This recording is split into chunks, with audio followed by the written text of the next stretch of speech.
Following in the footsteps of TikTok and Snapchat, Instagram has started to roll out its own parental controls. Now, parents and caregivers of users aged under 18 can now set up a daily time limit, schedule break times, and see who follows their children and who they follow on the platform.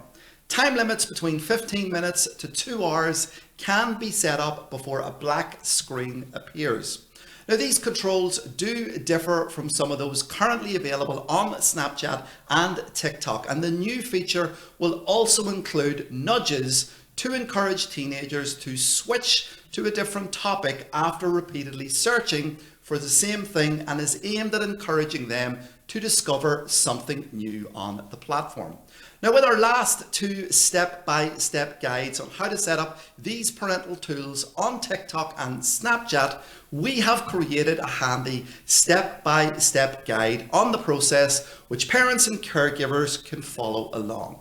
Now, if you would like to get access to the full step-by-step guide, as well as access to all of our other helpful and practical online safety and digital well-being videos, all you have to do is click on the link below.